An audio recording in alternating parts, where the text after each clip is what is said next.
Okay, we're back. We're going to start doing some trimming now, and we're going to turn it back over to Kirk Underschultz. All right, we've already documented how these feet are up under his center line because he's so off balance in the growth pattern, the wear pattern, whatever he's had for lack of care, and he's tilted. So what I want to do is come in. This is his worst foot, so I'll start on it. It's not comfortable for him to stand. So we'll keep him on the good foot. I'm going to come in here, and I'm going to just take off this toe and some of that heel and get him to where he's got a kind of a halfway chance to land closer to level. And then I can work on the other leg where he's got an opportunity to be comfortable, and he'll stand better. We can't expect these horses to stand well when their feet are this wonky. Well, that's such a good point to make, the order of operation, because you could make the horse really uncomfortable during this process if you're not thinking ahead and doing it in phases like you're currently doing. The other thing I do is I go for function. I'm not nearly so concerned about doing a pretty trim job as doing a functional trim job. We'll do a pretty trim job 2 or 3 sessions from now, when he can be comfortable, stand quietly. So now, can you see in the camera the difference in how he's standing on that leg now? Let's see if I can get the back door here. Oh my goodness. And I'm not, I thought at any point, I'm not saying he's correct now. He's just a whole lot better. So now I will go and work on his left front. Well, that is so important to know where to start. Yes. That's awesome. And this is not a finished job. We'll come back and work on this some more after we get him a little closer to center on the left front.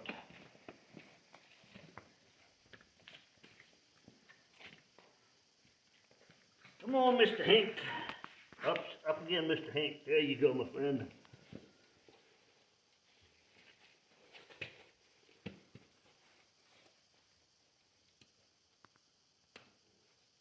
And again, there's a lot of foot to come off of here. We're going to change him so much that he's going to be sore and achy in his muscles for the next 1 or 2 weeks as he moves around. He's going to use muscles he hasn't used in perhaps a year or longer. And like us people doing some new physical activity, he's going to get sore and achy. But changing the trim on these feet will affect everything from his nose to his tail. It will affect his shoulders, his hips, his pelvis, his back, everything.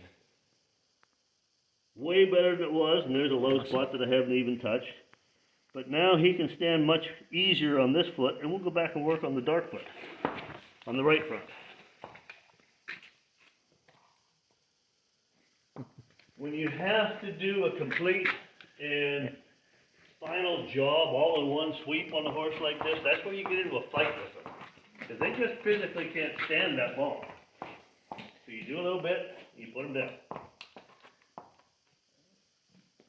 Yeah, that's another good point. Not hurrying through the job is so important, particularly for a horse like this who's not had anything done in quite some time.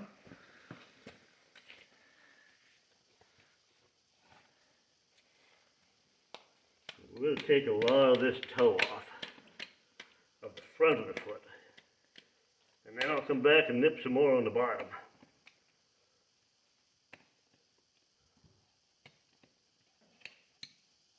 And that's just reducing that breakover point. Now we'll shorten it some more.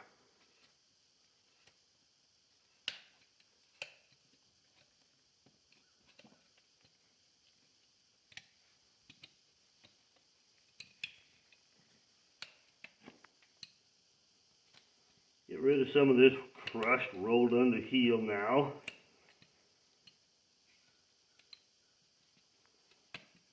I left it initially because that got him balanced more side to side. And now I'll come back in, we lowered this side, I'll come back in and lower the other side. Get him back to that balance point.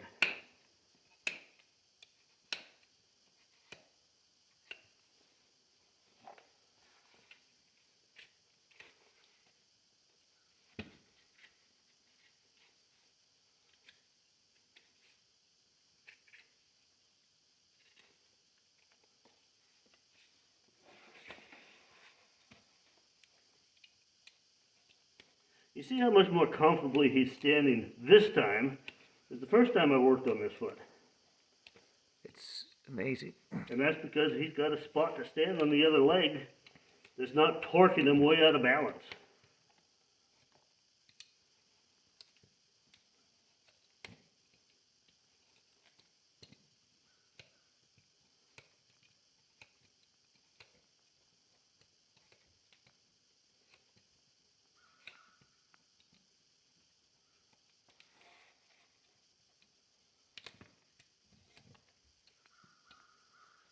Once again, we'll take a lot of this toe off the front.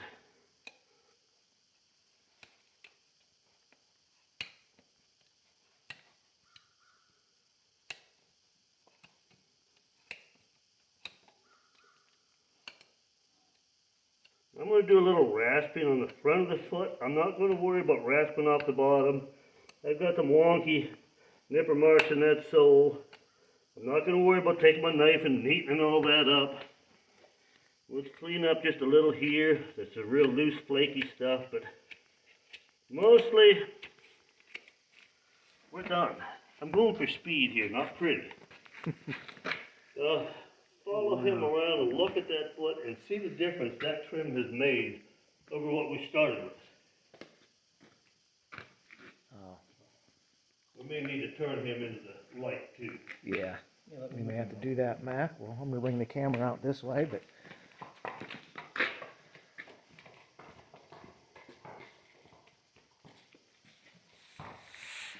get the cleanup crew here. Oh my.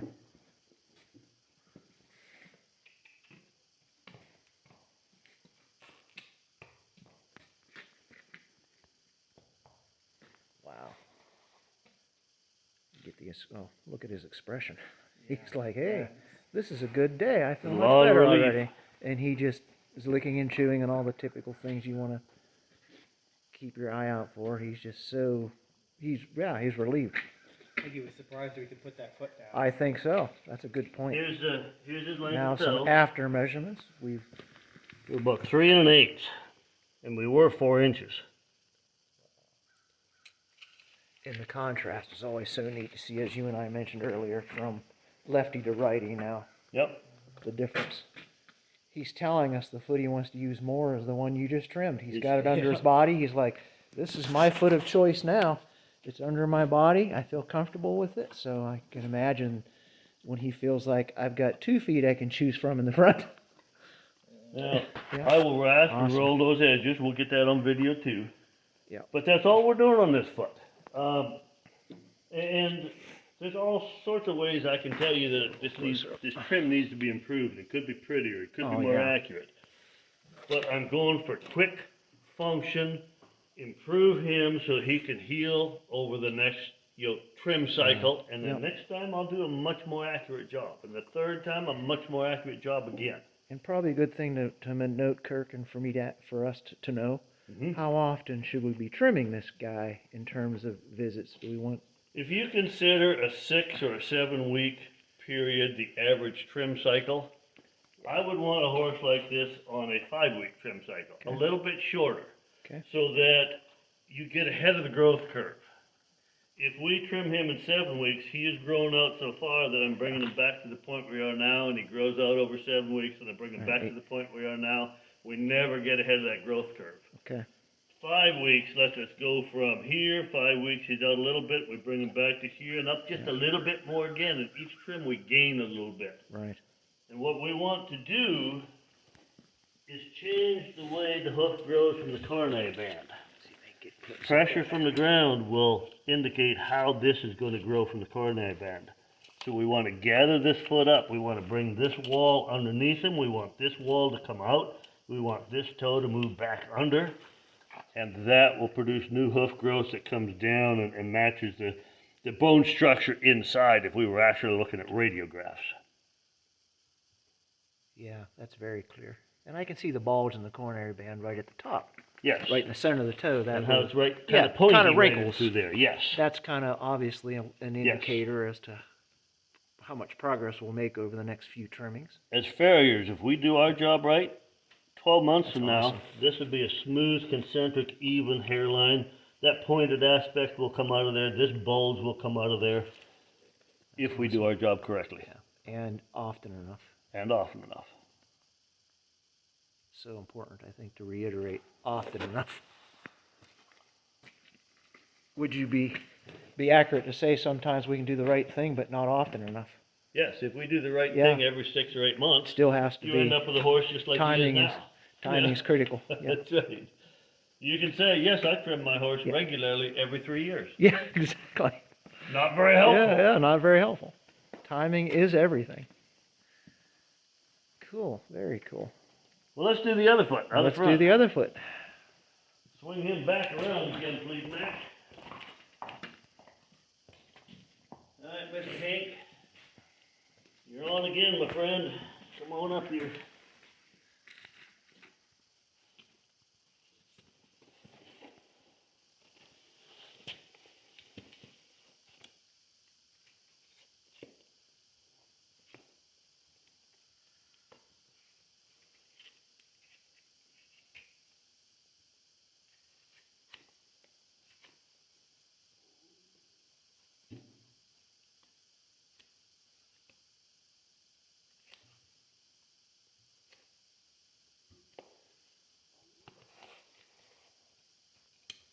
Now again, in this case, I'm not trying to match left to right.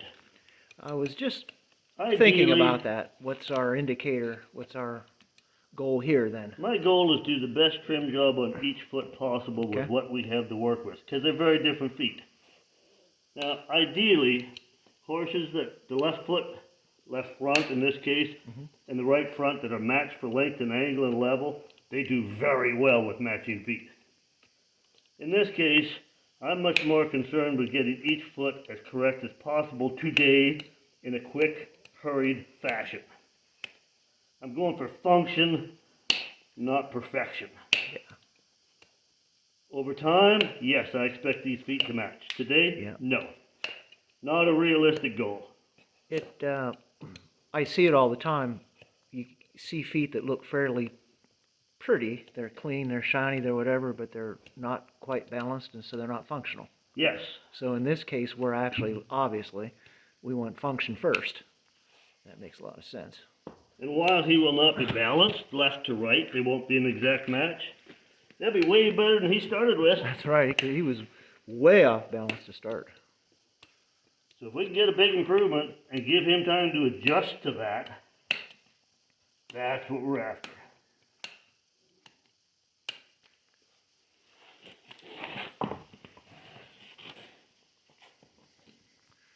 Well, one of the things I'm thinking about too is since you and I have talked a lot about, ooh, there's a very nice choice. This is his choice, what he just did, the way he stood there. Yes. Yeah, that's what I like to. Yes. I'm now myself being more aware of that when you and I have talked Uh-huh. about how horses choose their stance, choose their posture, and that can tell you whether you're on the right track or not as you're working. Something that I never thought of until more recently with you. Like, yeah. Horses are going to give us hints along the way as they feel more comfortable. Yeah, that's really cool. He says, phew! He's like, hey, this is great. Much further Get a little, apart. Yeah. yeah, angles are much better. So I guess we have to tell, in my opinion, this is getting very close to perfection, even though the correct term is functional. I think there's a fine line between aesthetic versus functional. Yes. You want functional perfection, not aesthetic Yes. perfection. Maybe Yes. that's the We way of want looking at it. function first. Function first, and that's awesome, because and I think of it function as that kind of perfection first. Then we can have aesthetics or whatever later on if, but function is always first. Yep. Yeah, awesome. I think he agrees. He's looking at Mac there, yeah. He's like, yeah. I agree. Great.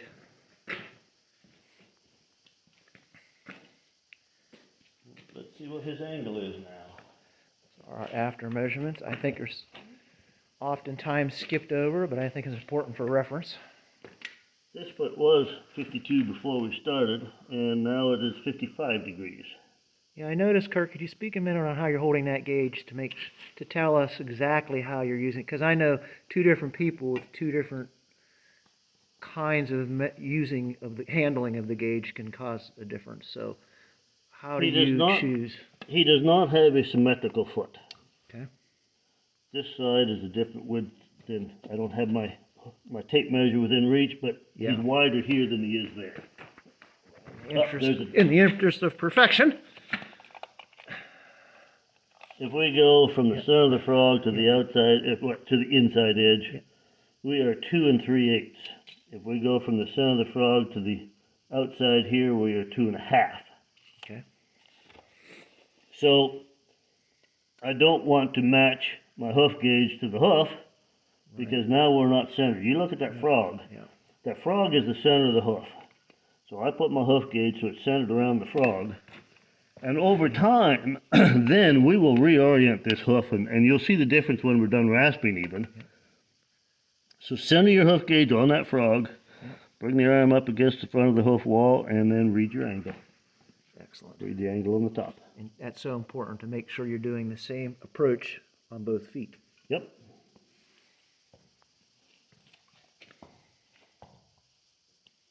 Incidentally, too, you mentioned earlier about when we first measured him before he even started trimming, his toes were at 4 inches, both of them. Correct. But very unbalanced, even though they were, quote, matching toe lengths, is a very unbalanced toe length. But he was, yeah, that's an excessive toe length. Exactly, yep. And he was 3 degrees difference or 4 degrees difference in his angle. And he was off in the medial lateral balance. Yeah, and right. those There's are all so critical. All dimensions. Yes. Other sides of the coin. Yes. That people don't And again, tend to is he think correct about. now? No. Do I want to see more improvements on him? Yes. But this is a big change. Yeah, he's I functional. want him to get used to it. At this point, we can fix him so much that we cripple him. And that's not That's doing another good anybody. point. You don't want to overdo it. No. Right? Yeah. No. We want to fix him enough that he can move better and be Yep. more comfortable. And then we'll fix him some more, and then fix him some more until we get him where we need him. Yeah. But it's a slow process. Yeah. Those feet didn't grow out and get screwed up like this overnight, and we're not going to fix them overnight. I think Mac had mentioned to us it was what, a couple years probably, Yeah, Mac, 2 to since 3 years. so he's been neglected for quite a long time. It sounds like from his history. Now that you're in to save him, Yes. Yeah, This 2 is to great. 3 years of Yeah. muddy, wet pasture is Yeah. what it was Yeah. for me. Matt, turn him end to end and let's do some rasping on him, please.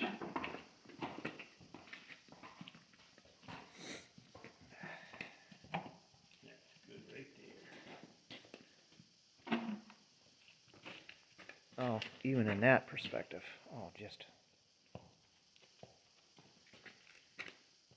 Come on, Hank. There you go, Mr. Hank.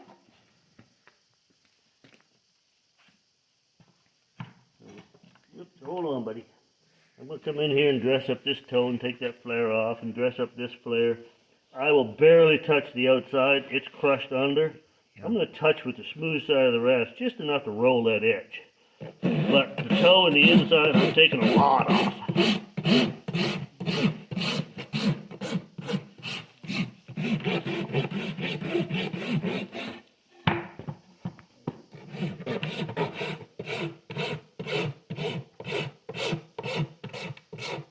Can you see in that video, Brian, how much straighter he's standing on that white-footed leg, on that left leg, as compared to when we started it tilted oh yes, way out from underneath him? oh yeah, exactly. Almost to the point where he's in line, like as I get directly in front of him. Yep. His left hind and his left front are almost in line, and that's of his choosing now. Yes. He just chose, this is where my comfort zone is at this point. Yes. So we've changed that comfort. Now, get a video of the top of this foot, and you see the half that I've rasped. Yeah. And look at how much toe is sticking out here on the half I have not touched. Right. That's a huge difference in the breakover point. We've reduced, just through the rasping, we've increased his functional hoof angle by another 1 degree, 1.5 degrees. Just by removing that inner flare. I'll move to the other side. See if you can get right down on top here, Brian, and show that different shape of hoof. Sorry, technical difficulty, folks. What happens? Oh, yeah, I can see that. But that's why dressing and rounding up is so critical. Yep.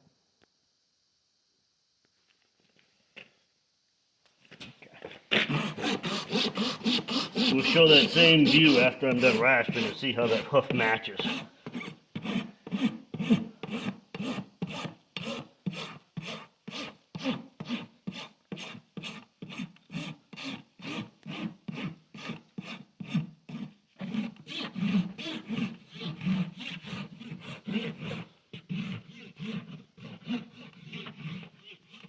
Okay, take that same shot again. Try not to drop. Oh my goodness. Perfect. I mean, yeah. I'm gonna say perfect compared to what we had. More gooder, I like- not perfect, yeah, more gooder. More gooder. I'm noticing the coronary band in the base is more they coincide much better now than what they did before. Mm-hmm. And this is where you're speaking of breakover. Then of course Yes.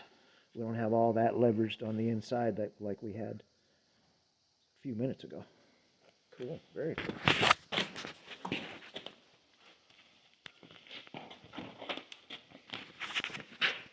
And so you mentioned earlier, Kirk, and maybe you can just reiterate for us, conformation versus posture. You have changed his posture on this right front foot. What part of the conformation is obviously not changeable, but posture was, in terms of helping people understand posture versus conformation? We've talked a lot you and I have talked a lot about that, but how would you summarize that? Conformation is where two bones meet.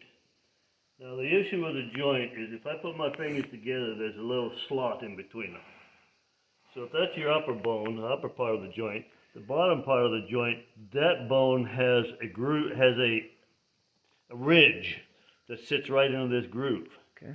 That affects how the knee, the pastern, the fetlock move. They don't move left and right because there's that ridge in there. Right. That ridge is locked into the groove. Yep.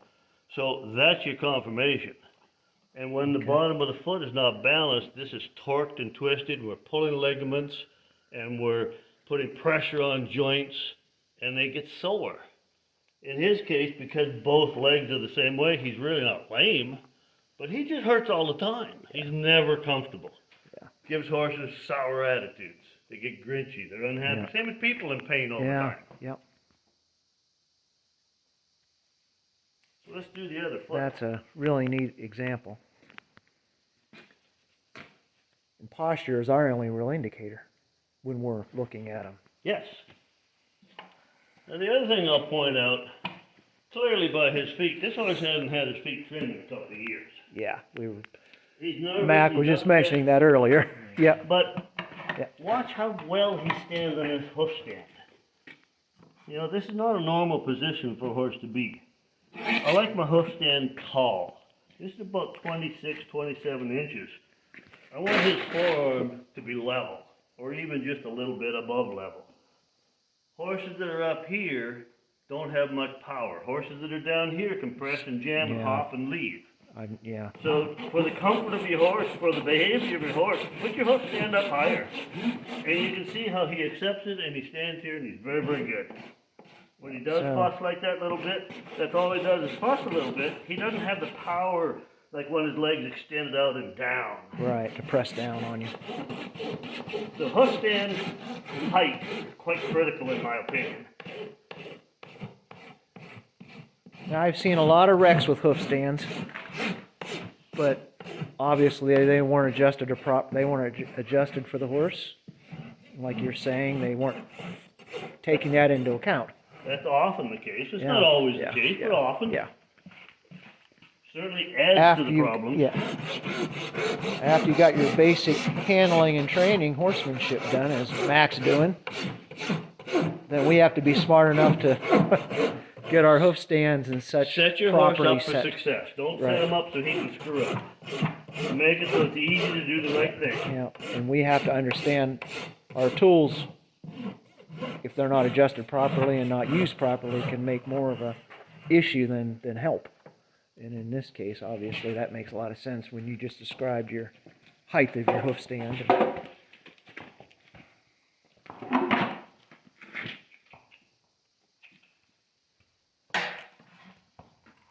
again, Oh, are look those at that. feet perfect? No, I did the work. I'll be the first one to tell you. No, they're not perfect.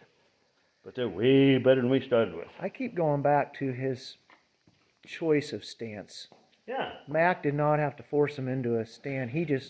The horse just kind of shuffled around a little bit, and here's where he landed. This is his comfort zone, his choice of stance. I think that's so powerful that it's opened my eyes up. And just as he stands there now, he wants to stand 2, maybe even 3 inches wider than he did before we trimmed. And he's choosing this. We're not Look at- manipulating him into it. Look at him in 2 weeks after he's adjusting to these feet, and you'll find he stands even wider on a routine, regular basis, Yeah. by choice, by comfort. Yeah. And he's like, where's the treat? That's right. He's starting Stop to- and good, feed me. I'll credit to him So- though, for not having his feet done for 2 to 3 years and Yeah, hopping into it. he's doing great.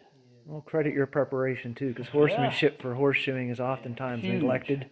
And it's huge, so you've done a great job allowing us to even do this today without your prep work. Lots of patient months and long days of Yep. just basic work.